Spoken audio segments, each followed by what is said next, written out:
you? I'm Jeff Bezos. And what is your claim to fame? I'm the founder of Amazon.com. Where did you get an idea for Amazon.com? Well, 3 years ago, I was in New York City working for a quantitative hedge fund when I came across the startling statistic that web usage was growing at 2,300% a year. So I decided I would try and find a business plan that made sense in the context of that growth. And I picked books as the first best product to sell online, which are making a list of like 20 different products that you might be able to sell. And books were great as the first best because books are incredibly unusual in one respect, and that is that there are more items in the book category than there are items in any other category by far. Music is number 2. There are about 200,000 active music CDs at any given time.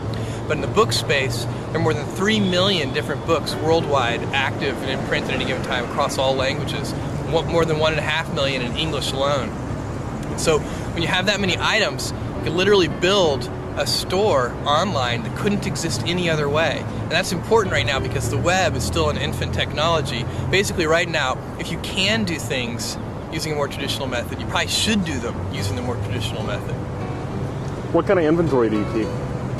We inventory the best-selling books. At any given time, we're inventorying in our own warehouse only a couple of thousand titles. And then we do almost in-time inventory for another 400,000 titles or so. We get those from a network of we order electronically from a network of wholesalers and distributors. We order those today. They're on our loading dock the next morning. Then for another 1.1 million titles, we get those directly from 20,000 different publishers, and those can take a couple of weeks to get.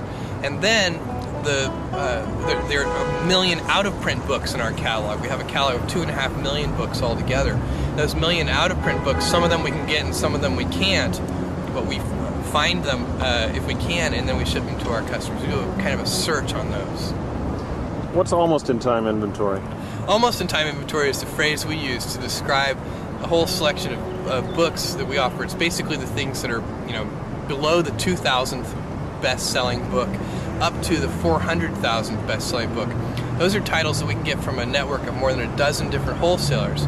So if a customer orders a book from us today, we order that book from our wholesalers today, and that book shows up on our loading dock the next morning. And then we can ship it to the customer. They say one of the toughest things to do on the internet is to capture mind share. What was your secret? How did you do that?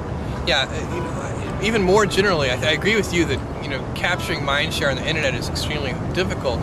Even more generally, it's the late 20th century, not just the internet. Capturing attention. Attention is the scarce commodity of the late 20th century. And one of the ways that you can do that, and it's the way that we did it, was by doing something new and innovative for the first time that actually has real value for the customer.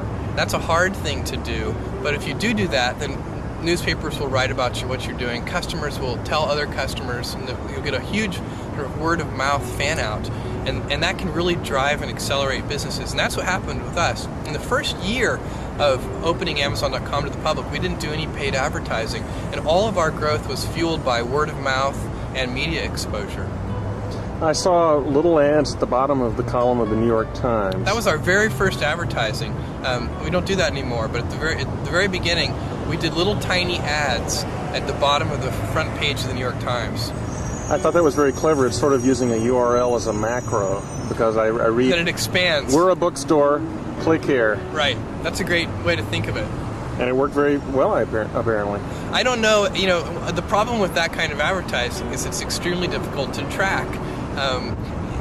Put a different URL for every... That's the problem, is that you want people to start to learn your URL, so you don't want to actually use a different one. And it's very easy. One of the great things about online ads, we do advertising today in maybe 40 different, on different websites. We do banner ads.